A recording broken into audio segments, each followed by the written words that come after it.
Hola, muy buenas tardes, bienvenidos a un nuevo programa de entrevistashoy.com de Lora Televisión. Estamos en el Instituto Guadalquivir de Lora del Río para hablar de un proyecto educativo con el profesor de Lengua y Literatura, Eduardo Alonso. Edu, buenas tardes. Buenas tardes, Federico. Los avances científicos y tecnológicos, junto con la globalización del conocimiento, están produciendo una gran cantidad y unos profundos cambios en todos los ámbitos, económico, social, cultural, y la educación no ha quedado al margen de estas convulsiones y estos cambios. No son pocos los profesores que tratan de innovar y de adaptar los currículum y sus metodologías a esta nueva situación que estamos viviendo. Y en esta línea pedagógica y de innovación es donde tenemos que insertar el proyecto educativo que se está llevando aquí en el IE Guadalquivir de Lora del Río, que se llama Proyecto Alimentación Sostenible. Eduardo, me gustaría que nos explicara un poquito la estrategia pedagógica que habéis quedado en llamarle practicando el pensamiento crítico en la escuela. Efectivamente, Federico, se trata de... El pensamiento crítico en la escuela no es otra cosa que el plantear un tipo de aprendizaje o enseñanza desde el punto de vista de presentar un problema-reto, que el alumnado tiene que investigar e intentar la solución.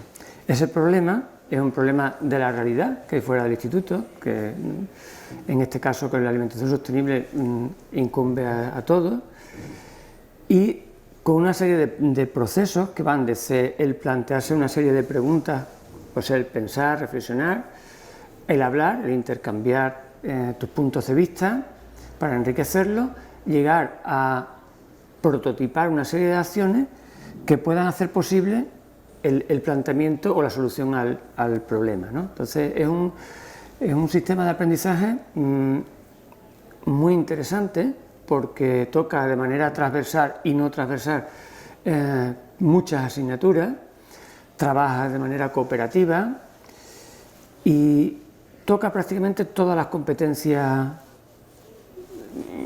educativas y ciudadanas, ¿no? Por decirlo de alguna manera, ¿no? Y esto, aplicado al proyecto de la alimentación sostenible, ¿en qué consistiría? Así brevemente, ¿en qué consiste el proyecto que estáis desarrollando? El reto que se plantea era si es posible conseguir una alimentación sostenible. Esa es la pregunta que se le lanza al alumnado y que hay que investigar. Entonces, la primera fase es hacernos preguntas sobre el tema, ¿no? Ahí hicimos una batería, bueno, el alumnado sacó una batería de unas casi 60 preguntas que tenían que ver con el tema. De esas 60 preguntas centramos las que pueden ser más interesantes y pasamos a la segunda fase, que es la búsqueda de respuestas a esas preguntas. La mayor parte de esas preguntas tienen una respuesta que son evidencia, que son datos. Entonces fuimos a buscar datos a fuentes fiables, fuentes tipo la FAO, tipo ministerios, entidades que puedan darnos una serie de datos que nos sirvan como argumentación para lo que viene después. Con esa primera toma de contacto con lo que es el problema, como es pensamiento crítico, se trata de intentar ver desde todos los ángulos posibles el problema, el asunto. Entonces lo que hicimos fue llevarlo a unos compañeros, en este caso segundo de bachillerato, mayores que nosotros, que el alumnado de cuarto, con la idea de que nos pudieran aportar ideas que a nosotros se nos habían escapado. Entonces, de hecho, era como nosotros aplicar con ellos lo que estábamos haciendo nosotros, es decir, el pensamiento crítico con ellos, plantear el problema e intentar buscar con ellos soluciones. Eso te abre la mente. Luego viene una tercera parte, que era ver cómo nuestro entorno ve el problema. Y esa parte fue muy importante, porque algo que ha venido de fuera, tú dentro en lo educativo le vas dando forma, le vas buscando el porqué, las causas, las consecuencias, lo llevas fuera otra vez. Y a tu entorno hicimos una serie de encuestas, desde los familiares, compañeros, profesores, vecinos, para ver cómo veían el problema. La siguiente fase ya era empezar a pensar la acción, ¿sí? Pero antes de la acción hubo un debate, hubo un concurso de debate en Sevilla, en el que participamos, y en el que lo que se pretende con ese debate era confrontar las ideas que tienes y las soluciones que tú estás planteando al reto con otras personas y ver si vas en la línea equivocada o no vas en la línea equivocada. Porque el pensamiento crítico, una de las ventajas que tiene, o una de las propiedades o características que tiene, es que tú puedes cambiar la dirección en la que vas tus estudios, tus razonamientos, tus argumentos, porque te des cuenta en un momento determinado que estás equivocado, ¿no? Entonces, fuimos y confrontamos los debates. Independientemente, que después te lo van a contar ellos, de si fue un éxito o un fracaso esos debates, nos vinimos muy contentos porque nos dimos cuenta de que nuestra solución al reto ganaba en argumentos con lo que estábamos viendo allí. Es decir, que íbamos encaminados en nuestro camino, ¿no?, de la solución al reto. Y ya pasamos a la tercera fase. Si la primera fase es la de pensar, la segunda fase es la de hablar, la tercera fase es la de actuar, la de hacer. Y ahí, en primer lugar, intentamos buscar, claro, unas hipótesis de trabajo, unas hipótesis con las que luego pudiéramos actuar, porque sin hipótesis no podíamos después actuar. Entonces, con lo que teníamos, con el conocimiento que teníamos ya del problema, más lo que nos había aportado las encuestas, llegamos a una serie de hipótesis, de evidencias y después de hipótesis, como era que si lo que estaba a nuestro alrededor conocía que era el consumo de alimentos sostenibles, podíamos cambiar el sistema. Porque la primera gran evidencia era que no sabíamos qué era el consumo de alimentos sostenibles. Se identifica con saludable, pero no con sostenible. Entonces, esa fue la primera. ¿Qué había que hacer para variar eso? Pues teníamos que hacer una campaña. Había que intentar dar una serie de información enlatada de la manera más fácil posible. Y hicimos un vídeo que después vais a ver, o antes habéis visto, no sé cómo lo vais a montar después, en la que se da una serie de conceptos muy básicos sobre lo que es la alimentación sostenible. Y tomamos un muestreo, prototipamos esa acción, hicimos una muestra con un grupo de personas que eran los alumnos de primero de la ESO, después te lo van a contar ellos, con el tema de los bocadillos. Y de ahí sacamos unas conclusiones, y las conclusiones que efectivamente cuando se premia o se bonifican determinadas acciones, la gente lo hace. Con lo cual, todo lo que nosotros veníamos haciendo estaba más reforzado, ¿no? Entonces, ha sido un camino muy bonito porque hemos pasado o ellos han pasado principalmente, de no habernos planteado qué era la alimentación sostenible, a buscar acciones que hemos visto que pueden funcionar y que se pueden hacer extensibles al resto de la sociedad, ¿no? Muy bien, Eduardo, yo creo que has explicado muy brevemente, pero muy claro, el proceso. Y antes de pasar ya la palabra a ellos, para que nos expliquen sus vivencias y cómo lo están haciendo, muy brevemente, desde el punto de vista organizativo, ¿eso habéis tenido que hacerlo fuera del currículum? Desgraciadamente sí, Federico. ¿Para qué nos vamos a engañar? A pesar de que, como te he dicho antes, trabajamos todas las competencias, a pesar de que hay una parte muy importante de la información que hemos buscado, que hemos contrastado, es de biología, todo lo que es alimentación es biología. De hecho, hay un apartado en algunos cursos que sí es la alimentación, pero hay mucho de química, porque todo lo que son los aditivos es química. Hay mucho incluso de geografía e historia, asignatura que tú conoces bien, todo el tema del comercio justo, de la producción, del transporte, eso es... El lugar de producción. Todo lo que el consumo de productos no sostenibles influye en el medio ambiente. Hay lengua, el debatir es lengua. Hay incluso TIC y plástica, porque hemos trabajado con nuevas tecnologías. A pesar de todo eso, Federico, la realidad es que no. La realidad es que esto es un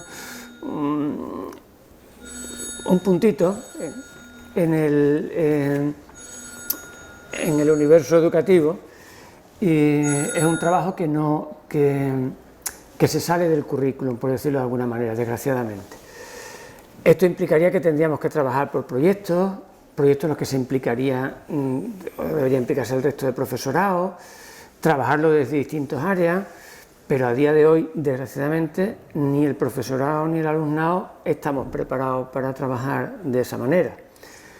Que después de la experiencia, pues yo te digo, Federico, que deberíamos ir por ahí, porque yo creo que mis alumnos han ganado, desde el punto de vista lingüístico, que es mi asignatura, muchísimo con todo este trabajo, tanto de lo que es resumir, recabar información, procesarla, adquisición de nuevo vocabulario, lo que es todo el tema del debate, la argumentación.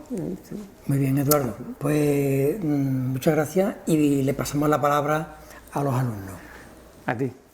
Bueno, Federico, pues me alegro que hayas vuelto al instituto, y me gustaría presentarte a esta gente maravillosa.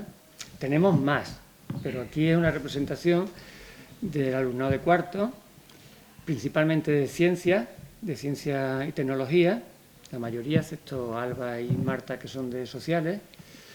Una gente muy comprometida, muy trabajadora, y han participado casi que voluntariamente, porque es una actividad escolar, pero como ya hablaremos después, es casi extraescolar. Han tenido que perder, entre comillas, muchos recreos, horas por la tarde, etcétera, etcétera, para preparar esto. Entonces tiene un mérito muy grande, muy grande. Y son muy buenas personas. Yo creo que van a ser grandísimos y grandísimas ciudadanos y ciudadanas del futuro.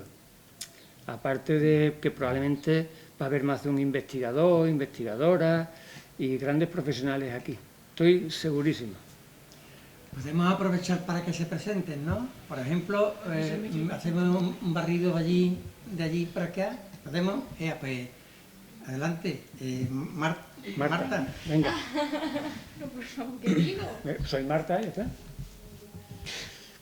Ella es Marta, voy a presentarlo yo, ¿vale? Vale, estupendo. Ella es Marta y es la creativa del grupo. Es la que ha hecho el logotipo, nuestra mascota, Porti, y es la que ha hecho el vídeo, uno de los vídeos que vais a emitir.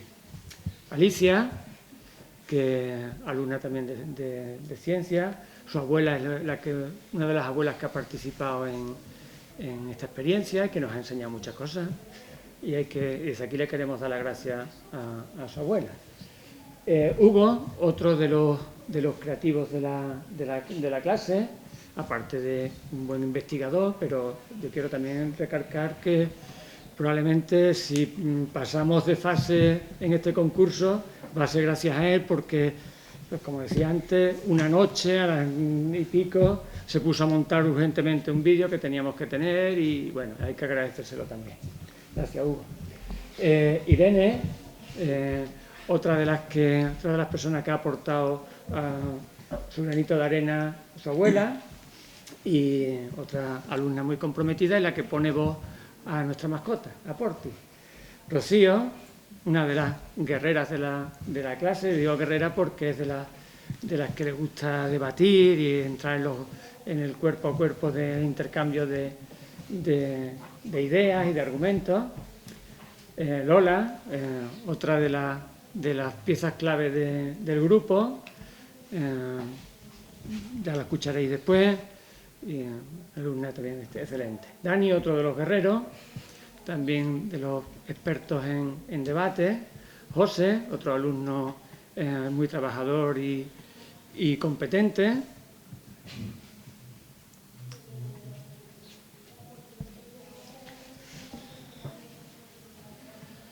Continuamos con Alba, que es una de las alumnas de sociales. Será en el futuro una gran abogada, una gran economista, estoy seguro. Mario, una persona muy metódica y muy trabajadora también será un gran personaje en el futuro. María Luisa, que ha sido, es la delegada de clase, entre otras cosas, y además de la delegada de clase es la que ha llevado un poco la voz cantante en la intervención que hemos hecho con el alumnado de primero de la ESO. Lucía, otra grandísima estudiante que también lo da todo, como la mayoría, o como todos, y siempre está dispuesta a lo que haga falta. Josué, que, bueno, Josué es otro del alma mater del grupo, también dispuesto siempre a trabajar y hacer y dar su opinión, es una persona muy crítica. Paula, que ha sido una incorporación nueva este año, que ha venido a nuestro centro este año y ha sido una sorpresa, un revulsivo, un fichaje que nos ha venido muy bien. Y Raúl, que, bueno, otro de los que el cuerpo a cuerpo de los debates lo hace muy bien y tiene una capacidad para una agilidad para enseguida contrarrestar los argumentos, igual que Dani o que Lucía, que Rocío o que Alba. Y este es el grupo. Faltan una parte del grupo que está en clase y, bueno, yo tengo que darle las gracias a todo el grupo porque sin ellos y sin ellas no hubiéramos podido participar en esta aventura tan estupenda.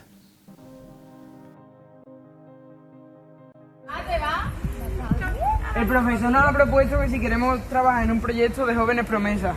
¿Un proyecto de qué? Consiste en averiguar cómo podríamos conseguir una alimentación sostenible. ¿Qué es la alimentación qué? No sé, lo tenemos que investigar. ¿Queréis hacerlo? Sí. Vale. Nosotros también queremos.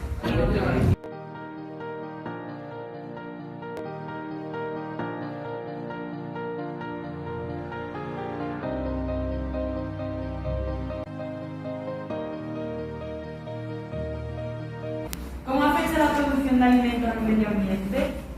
¿Qué coste ambiental y económico tiene el transporte de alimentos desde la producción hasta el residuo? ¿Son nocivos todos los químicos que se echan a los alimentos? ¿Cómo sustituir los plásticos, aluminio con el pasado? ¿Cómo afecta una alimentación no sostenible a nuestra salud? ¿Cuántos kilos de alimentos se tiran al año? ¿Por qué los alimentos más sostenibles son más caros? ¿Por qué es más barato comer mal? ¿Cuál es el impacto medioambiental de los residuos de alimentación? ¿Qué tenemos que tener en cuenta al hacer una lista de la compra sostenible? 5 de los 7 factores de mayor riesgo para la salud en la actualidad que causan la muerte prematura están relacionados con lo que comemos y bebemos. El sector de la alimentación representa alrededor del 30% del consumo total de energía en el mundo y un 22% del total de las emisiones de gases de efecto invernadero. Para producir 1 kilo de trigo se necesitan 120 litros de agua y para producir 1 kilo de carne se necesitan 3.700 litros de agua. El transporte de comida en camión puede contaminar 158 gramos de CO2 por kilómetro y en avión 285 gramos de CO2 por kilómetro. Más de 820 millones de personas en el mundo estaban desnutridas en 2017. Cada año se producen 300 millones de toneladas de plástico y se espera que la producción se duplique en los próximos 20 años. Menos del 30% de los residuos plásticos se recogen para su reciclado. El volumen mundial de despilfarro de alimentos se calcula en 1.600.000 millones de toneladas. De 2.500 aditivos que se han evaluado, se ha demostrado que aproximadamente 40 son contaminantes y más de 90 son residuos de medicamentos veterinarios. La dieta es la causante en al menos un 30% de los casos de cáncer en España. ¿Considera que la alimentación actual, desde la producción hasta el consumo, es insostenible? Sí, bastante insostenible, diría yo. ¿Se puede conseguir una alimentación sostenible? Sí. ¿La solución puede estar en campañas de concienciación para todos los sectores implicados? Pues yo opino que no. ¿Qué estarías dispuesta a hacer para contribuir a una alimentación más sostenible? Pues para contribuir a una alimentación más sostenible, buscar productos ecológicos, comprar alimentos directamente a granjas, agricultores, que no tengan procesados. ¿Quién es el principal responsable de que no se consiga? ¿Productores, empresas, gobiernos o consumidores? Consumidores.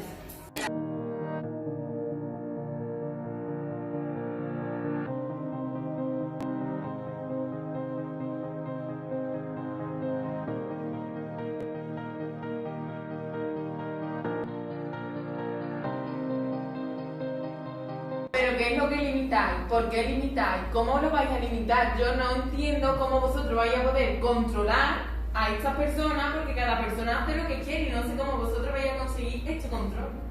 Nosotros lo que queremos hacer es limitarlo, pero estamos limitando indirectamente para que no tengáis que, para no obligar a unas personas a poder consumir unos alimentos y otros no. Nosotros lo que queremos hacer es subir los impuestos de los alimentos menos sostenibles para que las personas puedan consumir esos alimentos más sostenibles. ¿Solías comer cuando eras chica? Comía gazpacho. En un tornillo se echaba abajo, se echaba una poquita de sal, se machacaba y después le echaba un poquito de pan y venga a machacar hasta que estaba el gazpacho. ¿Y de dónde cogías los ingredientes? Los ingredientes los teníamos en mi casa porque mi padre sembraba. ¿Y qué sembraba? Sembraba tomate. Sembraba tomate. Un año hasta sembró matalaúva, que estaba riquísima.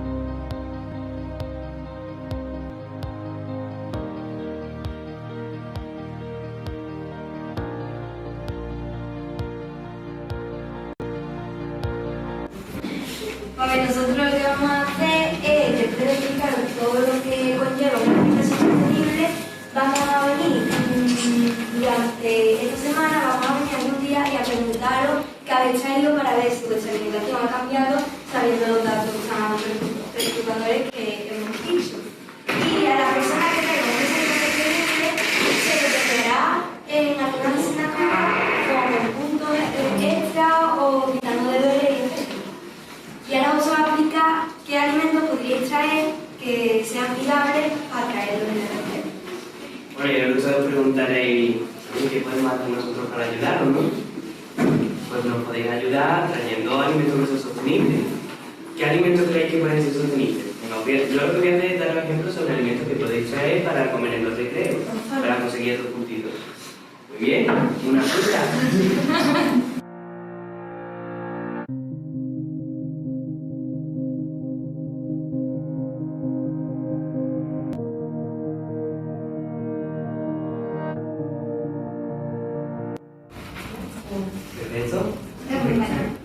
Ahora vamos a pasar, beso por beso, vamos a preguntar qué habéis traído para el recreo. Vamos a ir apuntando que vendremos esta semana y volveremos a preguntar a ver si habéis cambiado desde donde lo hacíais hasta el último día y aprendiendo todo lo que no debe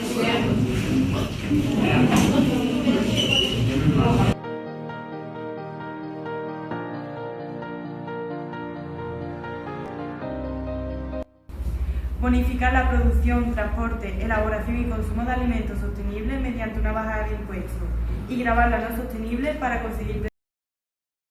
Bueno, pues después de haber hablado con el profe Eduardo Alonso, que nos ha explicado el proyecto de alimentación sostenible que traen entre manos, con este maravilloso grupo de alumnos y de alumnas de cuarto de la ESO, ahora vamos a hablar con ellos y con ellas, porque el profe nos ha hablado de eso de la estrategia educativa, del pensamiento crítico en la escuela, nos ha hablado de en qué consiste el proyecto, de la organización, pero vosotros nos vais a hablar de cómo estáis llevando a cabo este proyecto,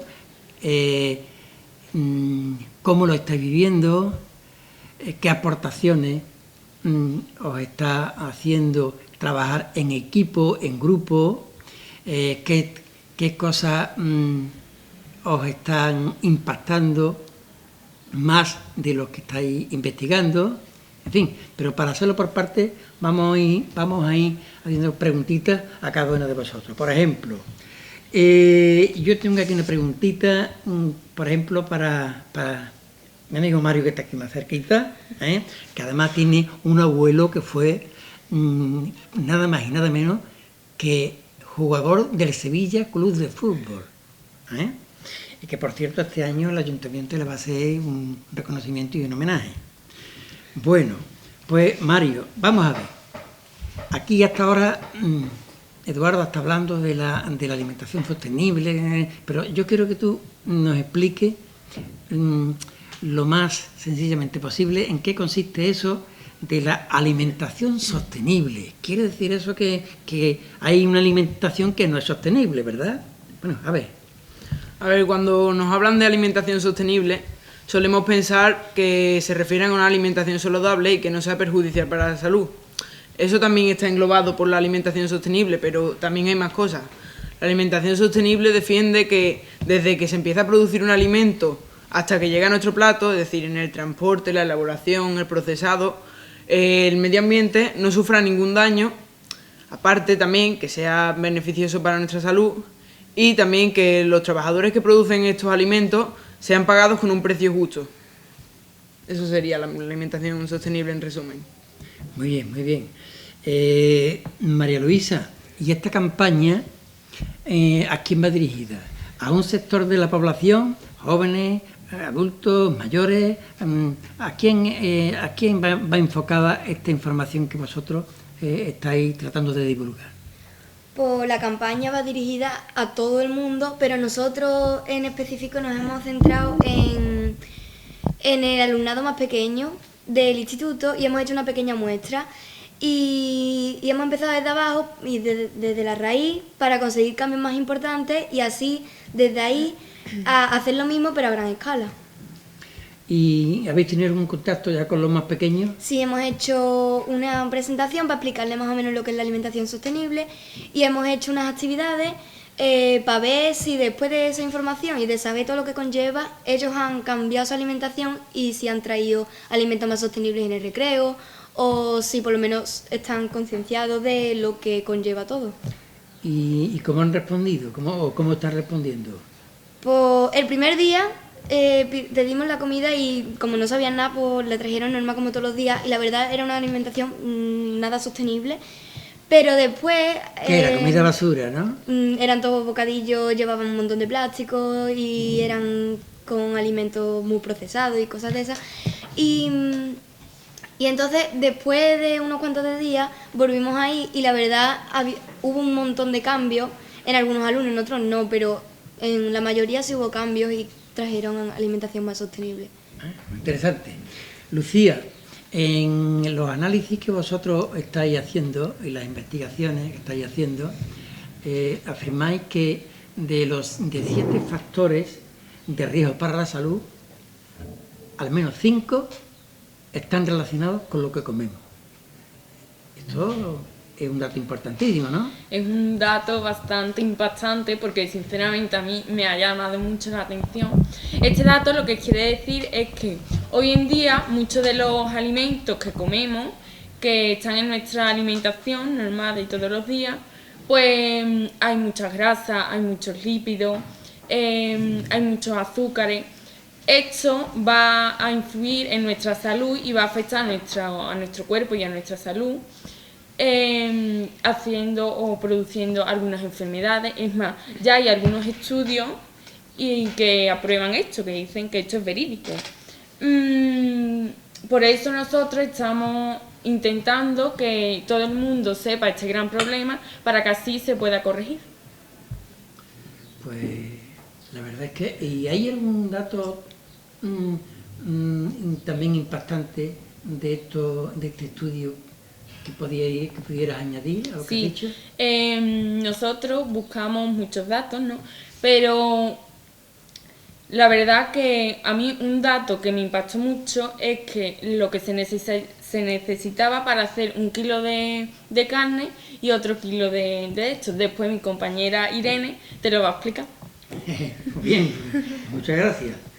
Vamos a ver, otra preguntita. En función de lo que ha dicho Lucía, que Josué, hola. Bueno. Tú sabes que yo a tu padre desde chiquitito lo conozco y le da clase. Sí, sí. Y yo le decía el guerrillero. Sí, de hecho, ayer hablando con él me dijo que le preguntara por qué le decías ese nombre. Ya, si quiere, después lo hablamos. Vale. Bueno, pues, ¿qué alimentos deberíamos de comer más y qué alimentos deberíamos de comer menos?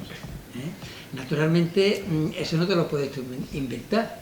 Eso tiene que tener cierta base científica, y tiene que tener unos criterios.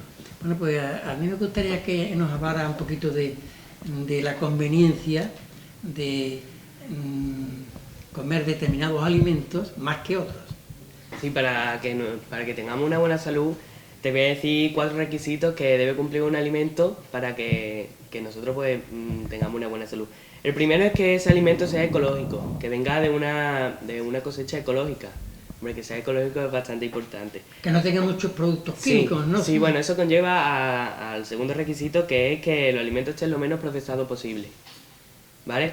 Eso quiere decir, claro, que no tenga aditivos, ni estos conservantes, estos edulcorantes que se le echa, que tenga lo menos posible. Y después también que, claro, que sean principalmente de origen vegetal, porque estos tienen mucha menos grasa que los de origen animal. Aunque también sabemos que los de origen animal son muy importantes porque estos tienen proteínas que hombre, los de origen vegetal no los tienen. Pero, hombre, si puede ser de origen vegetal, mucho mejor, porque además tiene mucha menos huella ecológica. ¿Y esto implica que tú estás sugiriendo que nos hagamos más vegetarianos y menos carnívoros? No, hombre, que comer carne, al fin y al cabo, nosotros venimos de ser carnívoros. Nuestros antepasados eran carnívoros, por lo tanto, esas proteínas que tienen la carne son muy importantes para nosotros, pero comer vegetales es mucho más saludable para nosotros y para el medio ambiente. ¿Y hay algún criterio más? Sí, bueno, también te puedo decir, te he dicho los alimentos que deberíamos comer nosotros más. Ahora te voy a hablar un poquito sobre los requisitos que debe tener un alimento para que sea sostenible. Por ejemplo, el primer requisito es que sea, como te he dicho, de agricultura ecológica. Es muy importante que sea de agricultura ecológica. Eso consiste en que pues desde la agricultura no se le eche muchos químicos a los alimentos ni nada de eso. Después que sea de cercanía, que sea lo más cercano posible, porque el transporte también es un factor que contamina bastante. Otro de los hechos es que sea de temporada. Obviamente los productos de temporada son mucho menos contaminantes que los productos que no son de temporada. Además los podemos cosechar nosotros mismos. El siguiente factor es que sea de comercio justo. Es muy importante que todos los eslabones de la cadena del comercio pues sean bien pagados y pues que sea justo.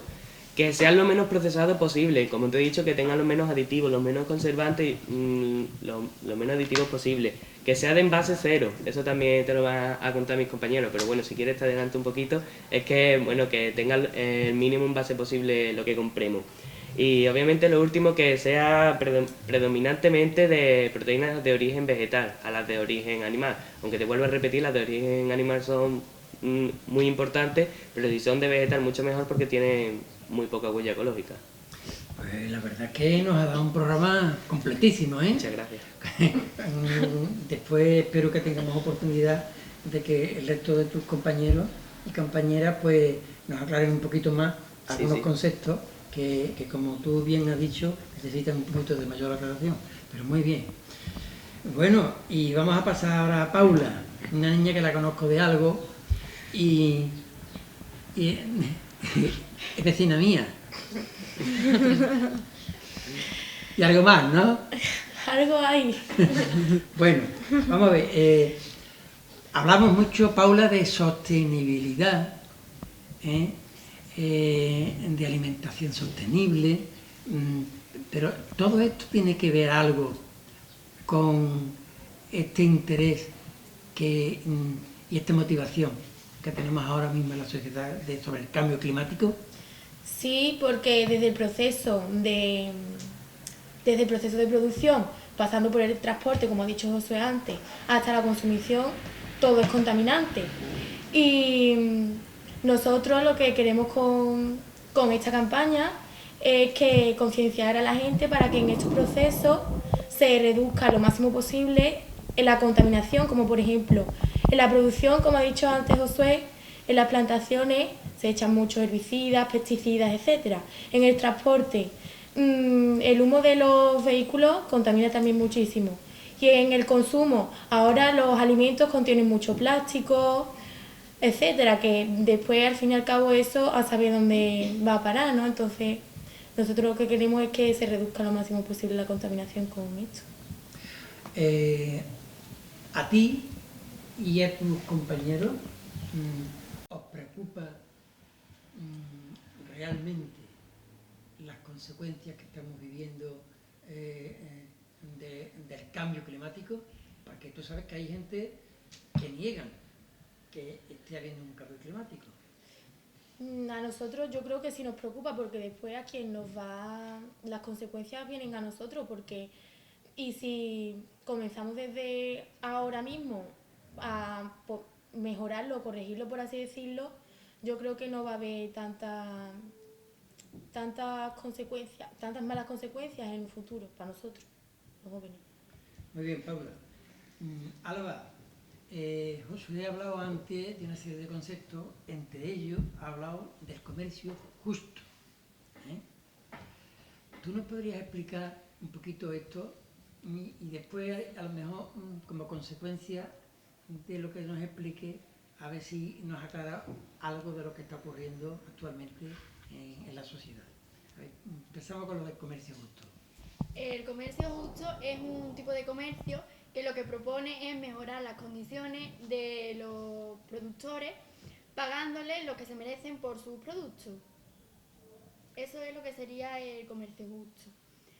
Y esto tiene relación con los agricultores hoy en día. Vaya, te has adelantado, ¿eh? Te has adelantado. A ver, Mira, esto tiene relación con los agricultores porque hoy en día ya se están echando a la calle porque no les pagan lo suficiente, incluso les pagan menos de lo que deberían por sus productos. Bueno, ¿y tú cómo ves eso de que un agricultor con su trabajo y con su sudor pues cultive una serie de productos, una lechuguita, una col, unos pimientos, tomate, que a él le paguen X, que siendo X muy chiquitita, y que después tú vayas a una gran superficie y que el precio final, en vez de X pequeñita, sea 3, 4, 5, 6, X grande. ¿A ti qué te parece eso? Pues a mí eso no me parece nada bien, porque no es justo que la persona que lo está cultivando deje ahí todo su esfuerzo y después recoja una mínima parte de lo que él se merece por haber hecho ese producto. Y las empresas grandes consigan el doble porque por dárselo por venderlo a la gente, porque debería ser al revés. El productor tiene que conseguir lo que se merece por elaborar ese producto y las empresas sacarle un beneficio, pero no tan mayor con respecto al productor. Los agricultores se están moviendo, van a seguir moviéndose. ¿Tú crees que al final podrán conseguir que, con estas reivindicaciones suyas, podrán conseguir que el precio realmente sea justo? Yo creo que sí, porque si todos se ponen de acuerdo y nadie... al final las empresas van a tener que aceptar, porque los que cultivan son ellos y los que hacen esos alimentos son ellos, no las empresas. Claro. ¿Qué pasaría si el campo no funcionara, Alba? Que no habría nada. Muy bien, muchas gracias. Raúl, otro concepto del que hablaba antes Josué era el de la comida procesada. Explícanos un poquito, a ver, qué son las comidas procesadas y si nosotros abusamos de ellas y que nos ponga ejemplos La comida procesada es la comida que se ha modificado anteriormente de que llegue a nuestra casa. A la comida procesada, en el proceso, se le añaden un montón de aditivos químicos, de conservantes, que hacen que el producto se conserve más. Por ejemplo, cuando comemos productos que no son de temporada, y además esto lo que hace es que los nutrientes y las vitaminas que contienen estos alimentos muchas veces desaparezcan. Hay un dato muy relevante que en Estados Unidos el 90% de los azúcares de la dieta norteamericana es debido a estos productos. Y, por ejemplo, imagínate que entras en cualquier supermercado, cualquier tienda, dinos a bote pronto 3 o 4 comidas o alimentos que son procesados. Por ejemplo, el pan. El pan en muchos de los casos puede ser procesado porque se le añaden algunos aditivos que le hacen que se conserve más, o algunas frutas que no son de temporada, pues para que se puedan comer todo el año, pues le añaden estos conservantes. Y por ejemplo, las comidas enlatadas, ¿las podemos meter ahí dentro de las procesadas? Sí. Y la comida y los salchichones y las mortadelas y estas cosas las podemos meter ahí. Sí, los bocadillos sobre todo, la hamburguesa. Y vosotros cuando salís en el recreo, ¿qué soléis comer?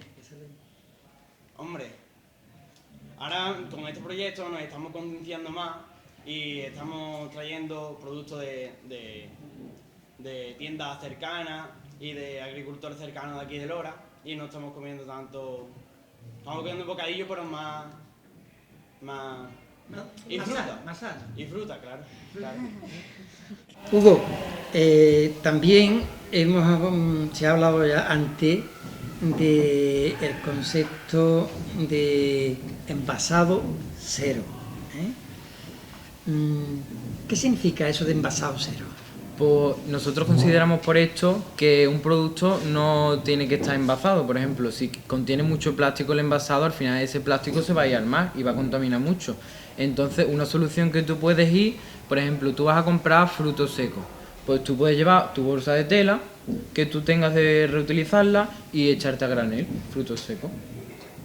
Bueno, ¿y tú crees que eso, acostumbrados como estamos, a que vamos a una tienda o a un supermercado cualquiera y no tenemos más que coger el paquete de no sé qué, el paquete de una demanda, la mortadela, el salchichón, el otro, todo envasado, todo muy puesto? Ahora, ¿tú crees que cuál sería la alternativa práctica para comprar a granel? ¿A qué tendríamos que acostumbrarnos? Pues claro, o comprar a granel, o si no, tú llevar tus propias bolsas a comprar, aunque compres envasado, pero si tú vas a comprar y siempre le pides la bolsa al dependiente, pues cada vez va a haber más bolsas en Lora y eso siempre va a ir contaminando. O sea que más o menos, aparte de llevar nuestras bolsas, también volveríamos un poquito, no solamente al reciclaje, sino también a llevar las típicas bolsas de palma, de esparto que había antes, ¿no? Claro.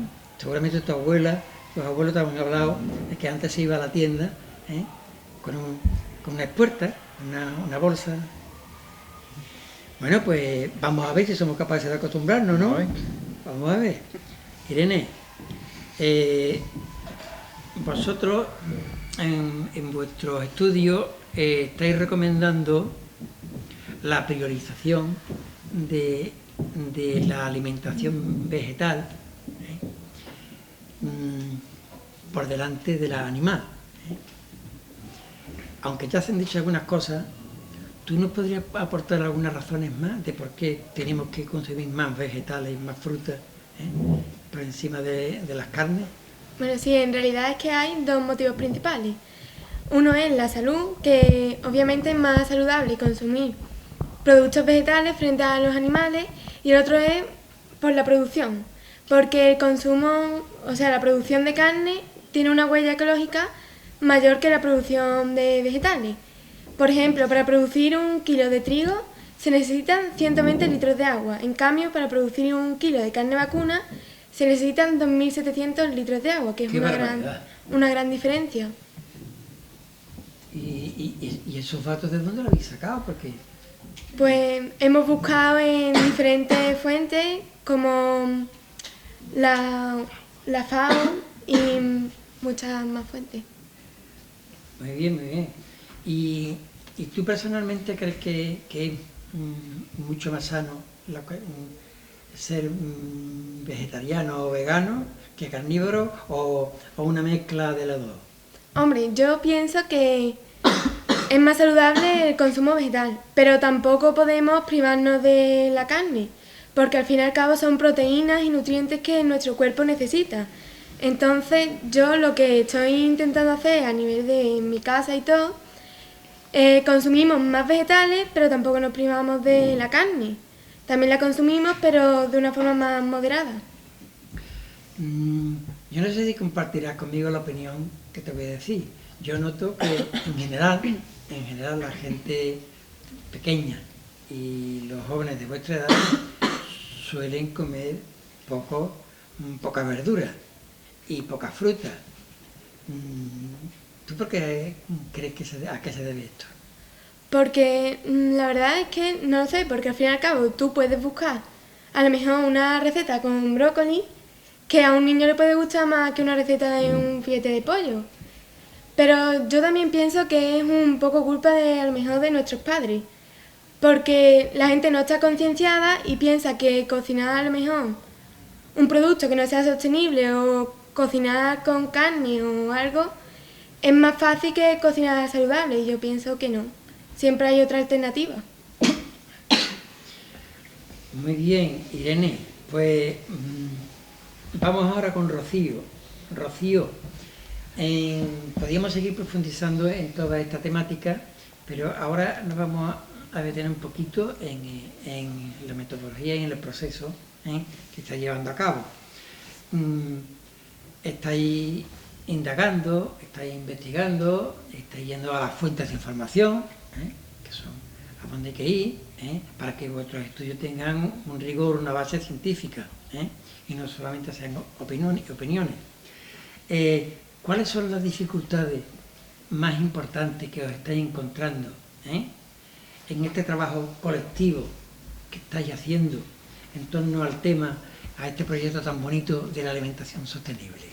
Pues a ver, mayoritariamente el problema que nos hemos encontrado ha sido la falta de tiempo, porque nosotros nos hemos tenido que compaginar los horarios del instituto, los exámenes, los estudios, con la organización de este proyecto y hacer este proyecto. También, aparte de eso, las actividades extraescolares que tenemos, que para esto a nosotros se nos ha sido muy difícil poder lograrlo. Además, hay algunos profesores que sí que nos han dejado sus horas para poder hacer este proyecto en sus horas y ayudarnos, pero también creo y creemos nosotros que esto es un tema que es súper importante. Ahora mismo es casi uno de los que más importantes son, y sinceramente este es un tema que se puede abrir para todos los ámbitos, ya sea biología, ciencia, física y química, tiene que ver con todos los ámbitos. Y creo un tema transversal. Claro, entonces creo que nos hubiera venido bien a lo mejor horas de otros maestros, porque porque esto es un tema que realmente se necesitan horas y todas las que echemos son pocas. Y también a esto se le suma que la organización del programa ha sido un poco difícil, porque nos la ha puesto un camino un poco difícil. Siempre hemos estado a contrarreloj, hemos estado haciendo las actividades corriendo y las cosas no nos han quedado aclaradas. La verdad es que lo que estáis haciendo tiene mucho mérito, porque son horas que le quitáis a vuestro tiempo de ocio o a vuestro tiempo del currículum académico. ¿Y tú no crees que la enseñanza en este aspecto está un poquito mal planteada? Me refiero a la enseñanza al sistema educativo, es decir, porque estáis aprendiendo una serie de cosas estáis adquiriendo una serie de conocimientos, de habilidades, que no entran en vuestro currículum académico, podemos decir. ¿Tú cómo ves eso? Pues a ver, yo creo que en este aspecto esto está muy mal, porque yo pienso que, por ejemplo, ahora mismo prepararnos para un examen, por ejemplo, para hacer un examen, no es más importante que este tema, porque este tema es un tema que de verdad yo creo que las personas no son conscientes de lo que realmente es, porque la alimentación, como ya hemos dicho con todos los datos y como han dicho mis compañeros, es que es súper importante y de verdad es un riesgo que a nosotros, que nos va a perjudicar a nosotros.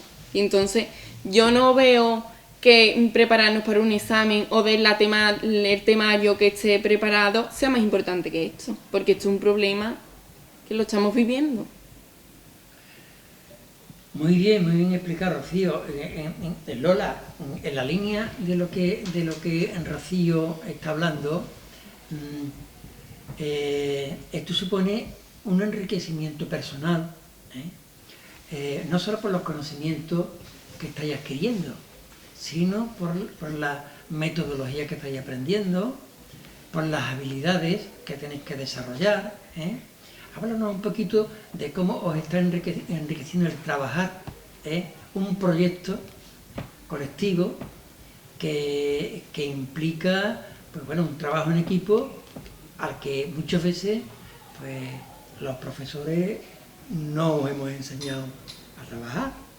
Os hemos enseñado siempre a trabajar individualmente y a examinaros individualmente, pero el trabajo colectivo coge un poquillo. Bueno, pues explícanos cómo os está, a ti personalmente y a tus compañeros, cómo os está enriqueciendo esta metodología de proyectos investigativos. Hombre, claro, como bien has dicho, aparte de conocimiento, de partir de no conocer nada sobre este tema, con la ayuda de estos datos hemos podido conocer un problema que es que para nosotros pasaba desapercibido y que prácticamente era inexistente. Esto en realidad nos ha hecho plantearnos que cuántos otros problemas existirán hoy en día que pasan también tan desapercibidos, pero que en realidad son tan importantes. Además, hemos descubierto que tenemos que cambiar hábitos en nuestra rutina diaria por otros que contribuyan con la alimentación sostenible, porque nosotros mismos con nuestros desayunos que traemos al colegio hemos dado cuenta de que podemos traer otros que pueden ser incluso mejores y que causan menos impacto en nuestra salud y en el medio ambiente. Además, ha sido una experiencia súper enriquecedora a nivel de compañerismo y todo, porque con los datos que ha buscado otra persona, con lo que he buscado yo, con lo que han buscado mis compañeros, hemos podido hacer un conjunto global en lo que nos hemos dado cuenta que los datos que parecen más insignificantes tienen mucha más importancia de lo que realmente parece. Has dicho una cosa muy importante, y es que tú dices que estás modificando incluso hábitos y costumbres alimentarias tuyas. Eso yo creo que es de gran importancia, ¿verdad? Exacto, y es que es lo importante, si estábamos estudiando nosotros este tema, ¿por qué no empezamos nosotros mismos? Como antes mencionaron mis compañeros, un bocadillo que nos hacemos para el colegio puede ser también en realidad de comprarlo en un supermercado, comprarlo en la panadería de la esquina de nuestras casas, y va a ser mucho más sostenible que si lo hacemos al contrario. ¿Tú crees que la generación vuestra va a actuar, cuando ya seáis adultos, va a actuar consecuentemente con lo que estáis indagando? ¿O seguiremos con el programa del sistema económico que tenemos imponga? Hombre, yo la verdad que no sé cómo será, pero sí sé cómo debería de ser. Si empezamos ahora desde cero, si partimos desde ahora, desde que somos jóvenes, a plantearnos las cosas que puede acarrear en un futuro, pues sí que muchos de nosotros empezaremos a tomar, a hacer actos que en un futuro nos vengan bien. Porque, hombre, yo mirando por mí misma no quiero tener un futuro mal para mí ni para la gente que me rodea, prefiero un ámbito y un entorno que sea adecuado. Muchas gracias, Lola. Muy bien. Dani, también dentro de vuestro proyecto están entrando debates con otros compañeros y compañeras vuestras de otros centros, de otros institutos, Y en esos debates, pues, intercambiáis todos vuestros conocimientos, toda vuestra experiencia con otra gente que de principio no os conocéis, ¿eh? Bueno, ¿qué os está aportando estos debates? Y también explícanos un poquito la mecánica de cómo son. Primero ¿qué os está? Sí, además de perder el miedo a hablar en público, estos debates lo que nos están haciendo es que después de todos los procesos que hemos llevado y sobre todo el de investigación, yo creo que el tema de los debates ha sido el proceso que más nos ha hecho aprender, porque lo que hemos hecho es intercambiar opiniones con otros centros y hemos caído en cosas que no nos habíamos dado cuenta durante el proceso que tuvimos anteriormente de investigación.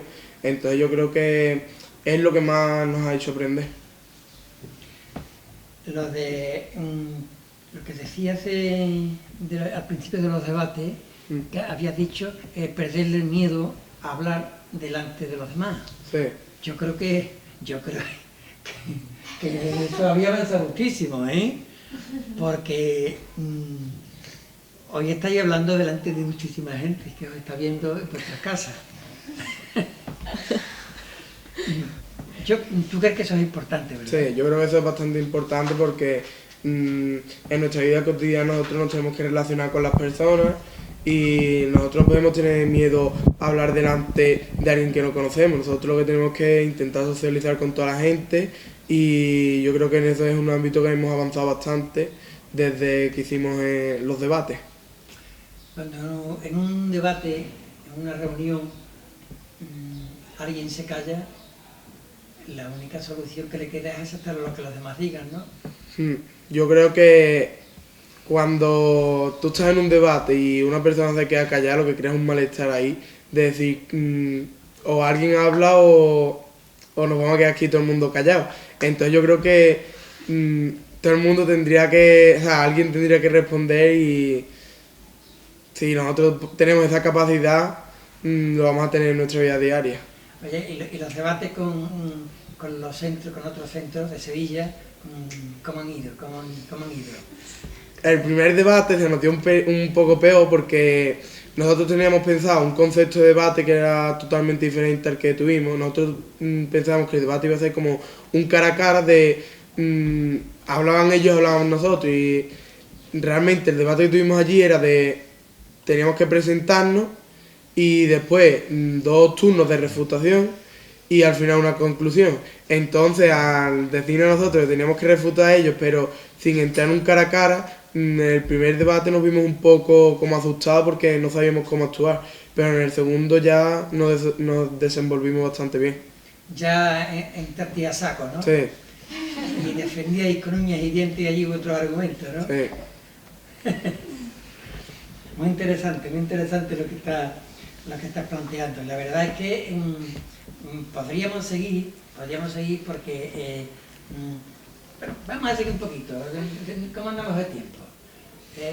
Es que los debates que nos presentan en algunos medios de comunicación, no voy a nombrar ninguno, porque hay uno, como los nombres, tengo que decir una palabrota y no quiero decirla. Así que digo en general, ¿tú crees que son modelos en general? ¿O salvas alguno? ¿Los de debates? Bueno, yo creo que un buen debate es como, o sea, lo que nosotros teníamos pensado que íbamos a hacer allí, que es todo el mundo dando su opinión, pero respetando el turno de palabra de los demás. Porque yo creo que al hacer debate que nosotros hicimos, no el que teníamos pensado, el que hicimos, es como un poco que te queda con las ganas de decir muchas cosas, porque tienes para echarle cosas en cara, de una manera de decirlo, al otro instituto tenías 2 turnos de palabras. Entonces nosotros nos fuimos con la sensación de que nos habría encantado decirle muchas cosas más para acercar mucho más las posturas, pero por eso digo que me gustan más los debates de cara a cara, o sea, de tirarnos a lo mejor 10 minutos hablando entre nosotros. Pues muy bien, José Manuel, Nicolás, perdón. Muy bien, muy interesante tus aportaciones. Alicia, también tenemos conocimiento bueno, aparte de ya, que lo ha dicho también Eduardo antes, de que en esta metodología investigativa vuestra y de trabajo grupal también habéis, iba a decir utilizado, no es las personas no se lo utilizan, habéis acudido a algunas fuentes de información valiosísimas que son los abuelos, las abuelas. A ver, explícanos un poquito esta experiencia. Pues las abuelas nos han aportado recetas tradicionales que actualmente han cambiado muchísimo, ya que antiguamente los alimentos eran más sostenibles, no se le echaban aditivos, no estaban procesados y se cultivaban en huertos propios o cercanos. Y entonces nos hemos dado cuenta de que antiguamente sí que se llevaba una alimentación sostenible, lo que actualmente no tenemos. Y las abuelas seguramente lo de estos vocablos de alimentación sostenible a lo mejor ellos no lo han practicado mucho, la palabra, pero sin embargo realmente habéis observado que ellos sí han hecho una alimentación sostenible, porque me imagino que habrán hablado de los guisos, de los cocidos, de los potajes, de las comidas de cocina. Ese tipo de alimentación que le llamamos ahora alimentación mediterránea, esa alimentación en la que vosotros más o menos proponéis, o están relacionados con eso.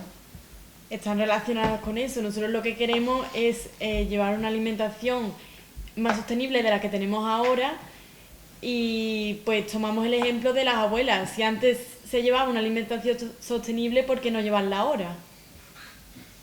¿Y las abuelas que han venido aquí al instituto o vosotros habéis ido en busca de las abuelas? Nosotros hemos ido en busca de las abuelas. ¿Y que les ha gustado a ellas? Sí. Que vayan. Sí, les ha encantado, la verdad, porque esto les hace recordar las épocas que ellas han tenido buenas. Y se han sentido ellas a gusto, útiles, que se encuentren, que se cuente con ellas. Sí. Y lo vaya a seguir haciendo, ¿no? Obvio, claro. Todo lo que nos aporte ideas buenas, y las abuelas son siempre una idea buena para contar con ellas para todo. Y sobre todo actualmente donde la sociedad, el tipo de sociedad que vivimos, a los abuelos y que están llenos de sabiduría, aunque sepan pocas cosas del mundo digital, pero están llenos de sabiduría. Y la sabiduría no viene de fuera, sale de dentro. Esa sabiduría quizás no la estemos aprovechando, por eso yo os felicito porque estéis contando con los abuelos y las abuelas, porque tienen mucho que decir. Gracias, Alicia. Bueno, y para ir terminando ya, a ver si el amigo José Manuel, que está ahí un calladito, y que va a mirar un poquito ahí para la cámara, así, que si no se le va a pillar el amigo José Manuel, como un poco de resumen. Yo te voy a preguntar, aunque algunas cosas ya se han dicho, pero ¿cuál sería vuestra alternativa? Soluciones prácticas al reto que tenéis planteado, ¿no? ¿Cómo conseguimos una alimentación sostenible? Bueno, pues nuestra solución es bonificar aquellas maneras de producir que sean sostenibles y grabar aquellas que no lo sean, pudiendo así igualar los precios y poder optar por lo sostenible. Y cuando dice igualar los precios, es que no... Porque a lo mejor cuando un producto se le añaden aditivos, se le añaden químicos, pues lo que intentan es aumentar la productividad. Entonces, al aumentar la productividad, pueden vender esos productos más baratos. En cambio, si nosotros buscamos productos sostenibles, pueden ser que sean más caros que estos, porque tienen una menor productividad. Entonces, si igualamos los precios, podremos optar por lo sostenible. Y si no se consigue, ¿qué hacemos? Al final. Si comer comida sana cuesta más caro que comer la comida convencional de siempre, cuesta más barato, ¿qué hacer? Pero si realmente una persona tiene a lo mismo el precio, siempre va a tirar por lo sostenible. Además, cuando hacemos esto, por ejemplo, al grabar una no sostenible y ve que si se pasa a lo sostenible va a tener ayuda, va a optar siempre por lo sostenible, por lo que esos productos no sostenibles podrían desaparecer. Bueno, pues antes de cerrar, os voy a pedir rápidamente una cosita cada uno, pero rápidamente, Vamos a decirme cada uno una verdura y una fruta que os guste más. Venga, que se le haya venido el primero ya, venga. Venga, Rocío. Tomate y pera. Los tomates. A mí el brócoli y la manzana. Uy, el brócoli es, por lo visto, el rey de las verduras, por una cantidad de propiedades inmensas de todo tipo. Los tomates y las naranjas. Ahí Lola. Igual, los tomates, pero las mandarinas. Y la mandarina. Yo los brócolis y los plátanos. Tomate y plátano. Pimiento y sandía. El tomate rey. El tomate. Bueno, pues yo de verdad que me lo estoy pasando bien. Ha sido todo un placer, un gustazo haber estado compartiendo con vosotros. Bueno, voy a decir una vez más, con vosotras. Ya después ya utilizo el inclusivo para todo. Compartir con vosotros este rato tan agradable, primero porque os veo con una motivación extraordinaria, que eso es lo primero y lo que subyace detrás de todo aprendizaje. Segundo, por las ganas de saber, la curiosidad por saber que tenéis todo. Tercero, por el grado de implicación que os he visto y por el entusiasmo. Y por último, porque realmente creo que lo que estáis haciendo os está calando, que no se está quedando en una cuestión solamente teórica y académica, sino que os está calando. De verdad que os felicito y de verdad esto en este caso para Eduardo, que es el coordinador vuestro, debe de ser una satisfacción tremenda, porque alumnos y alumnas motivadas al nivel que lo estáis vosotros no se encuentra todos los días. Así que enhorabuena a todos, enhorabuena también al profesor Eduardo y también, bueno, pues al instituto, porque esto está dentro de un contexto, que es el Instituto IES Guadalquivir de Lora del Río. Enhorabuena y os animo a que sigáis en esta línea. Seguro que por esta línea no solamente vais a ser buenas personas, que ya lo sois, no hay más que veros, sino que vais a ser unos magníficos profesionales. Os diría más piropos, pero tampoco más, no vayáis a creerlo todo, que se os suban los humos. Espero que la divulgación de estos proyectos que se realizan no solamente en el instituto, sino en otros centros de infantil, de primaria y por tanto de secundaria, que estos proyectos no se queden en el anonimato, sino que tengan divulgación, que se conozcan y que todo el mundo vea que la educación no solamente es estudiar el libro, que la educación también es salir a la calle, buscar las fuentes de información y leer en el libro de la vida. Yo creo que este es el camino para la profunda renovación que la escuela del siglo XXI necesita. Hasta nuestro próximo programa, muy buenas tardes.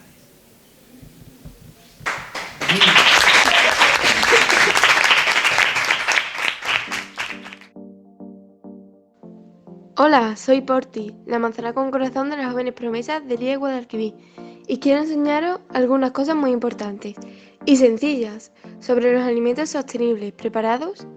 ¿Sabías que 5 de los 7 factores de mayor riesgo para la salud están relacionados con lo que comemos y bebemos?